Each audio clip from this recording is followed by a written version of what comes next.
Salut au lutte des Papa DM, puis aujourd'hui j'aimerais ça vous parler de pourquoi j'aime ça sortir de ma zone de confort.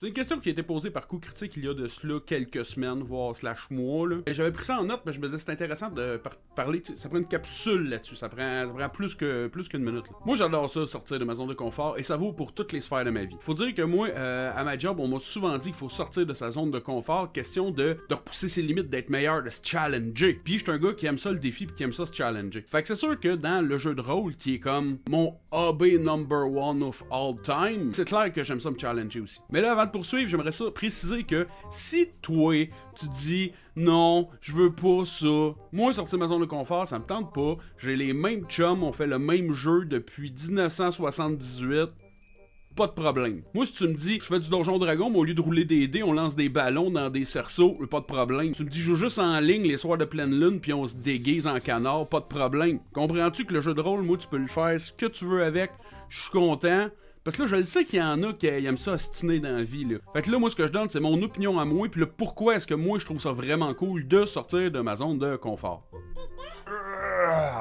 Phoebe Nachichiski. Donc, premièrement, faut savoir que moi, en tant que DM, j'aspire à être toujours meilleur. J'ai envie d'être bon, j'ai envie de faire vivre des émotions aux gens, j'ai envie d'être capable d'embarquer n'importe qui dans mes games. Je suis aussi quelqu'un qui aime ça vivre des jeux différents, genre le médiéval fantastique, c'est cool, mais c'est le fun de temps en temps de faire changement. Et dépendant, tu sais, j'aime ça faire une game d'horreur à l'Halloween, j'aime ça faire une game comme joyeuse, un peu ridicule de Noël, et ça me sort de ma zone de confort. Donc, comment je fais me sortir de ma zone de confort? Pour commencer, je veux dire, varier le système. Admettons que je prends en considération que tout le monde ici, tu sais, je trouve que le langage commun de tout le monde, c'est probablement Donjon Dragon 5e édition pour l'instant, là. Bon, mais tu sais, si j'avais envie de sortir de ma zone de confort, mais pas trop, tu sais, il y a des petits jeux encore que c'est un roule un D20 et ajoute un bonus. C'est ça, c'est pas trop loin de ce que je connais. Je pense à des jeux comme DCC ou Morkborg, que c'est du médiéval fantastique, roule un D20 et ajoute un bonus. Si j'ai envie de m'en éloigner, je pourrais aller quelque chose comme Vampire, que tu roules un paquet de D10, tu comptes le nombre de succès. Les PBTA, que j'ai toujours pas essayé, je m'en excuse, mais que je sais qu'encore là, c'est un autre genre de système bien différent.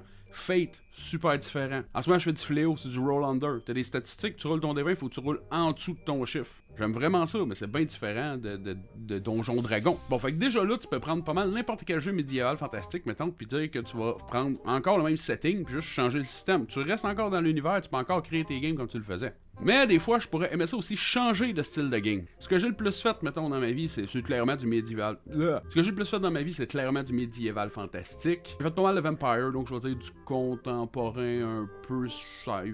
Pas tant sci-fi, mais je dirais horrifique. Pas tant horrifique, non. C'est quoi au juste? En tout cas, tout ça, c'est pour dire que, tu sais, j'ai aussi fait un peu de The Expanse qui se passe dans un univers futuriste, mais quand même réaliste. Tu sais, il y a pas beaucoup de paranormal là-dedans. Des jeux d'horreur, c'est super cool de faire de l'horreur. Puis encore là, il y a l'horreur à la Cthulhu en 1922, mais si tu veux, tu peux faire de l'horreur d'aujourd'hui. Ou de l'horreur dans l'espace. Ça devient cool. Vous voyez où j'en ai? En changeant un peu le monde, le setting dans lequel vous évoluez, tu sais, vous pouvez vraiment comme travailler autre chose. Ça va prendre un autre genre de vocabulaire pour décrire l'espace qu'un village médiéval. Le ton de voix aussi, puis la vitesse à laquelle je parle, je vais devoir l'adapter aussi pour faire une game d'horreur. Tu sais, je vais pas parler joyeux clopin, pour faire une game d'horreur. Là, ça va prendre quelque chose que je vais parler plus lentement, une voix plus basse, puis des fois mon débit de voix va accélérer, question de montrer que le stress, l'anxiété, ça monte, ça s'intensifie. Bon, fait que tu sais, des options de setting, je veux dire, il y en a tellement, là, n'importe quel film peut être un setting intéressant probablement. Je pense que vous avez compris le concept. L'autre truc qui est le fun, un peu jouer, c'est le style de game. Tu sais, exemple, en ce moment avec Fléau, je me suis mis comme défi de faire une game d'exploration. Parce que pour vrai, l'exploration, j'aime pas ça la grosse préparation, tout ça. Tu sais, fait que là, en faisant une game d'exploration. Ouais, c'est ça, en faisant une game d'explo, ça me sort de ma zone de confort. C'est pas une genre de game que j'apprécie habituellement. Fait que là, je me suis dit, je vais faire ça.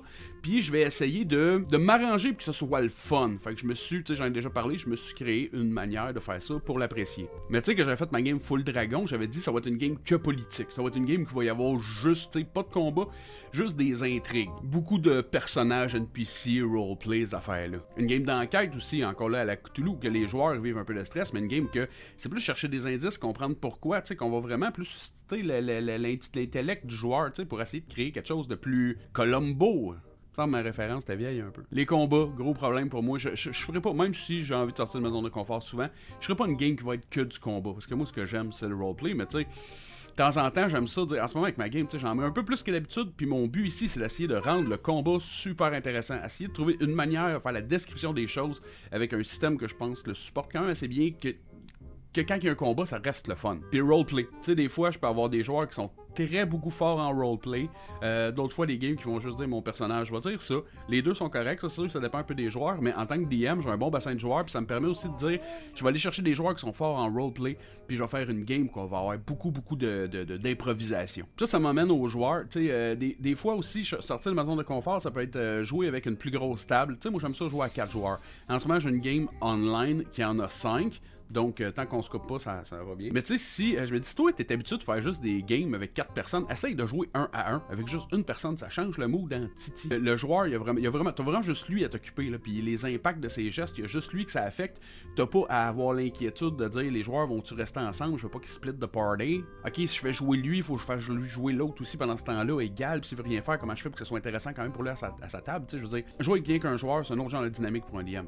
T'en mets 2, t'as encore quelque chose d'autre, t'en mets 8, là, c'est trop, tu fais pas ça. Encore là, peut-être quelqu'un l'a fait sans marcher. Un jour, je comptais la fois où j'ai fait une game à 13 joueurs. C'était dégueulasse. Hey, sinon, jouer avec des kids, ça fait travailler différemment. Parce que tu veux pas les tuer, mais en même temps, ils font tout pour mourir, on dirait. Bon, dernier truc que je fais, je dirais pour sortir ma zone de confort présentement avec la game de Fléau, j'en ai déjà parlé, mais les tables aléatoires. Ça te garoche des surprises à tout bout de champ, puis il faut que tu deals avec. Puis ça pratique la vivacité d'esprit. Être capable de se revirer sur un petit scène, ça me pratique, moi, essayer d'être plus créatif, à rendre ça intéressant plus vite, puis ça marche pas tout le temps. C'est pas grave, parce que faut que je me pratique. Les joueurs le savent que j'improvise tout, puis des fois ils ont des bonnes idées, fait que j'intègre ça. Tu sais, je fais beaucoup de tables, tu sais, avec des idées des joueurs, puis si je trouve pas, je roule un dé de plus, puis j'essaie de rentrer ça dans le tas. Puis à date, c'est vraiment cool. Il y a des bonnes affaires qui en sont sorties, puis je suis assez fier de moi, je dois dire.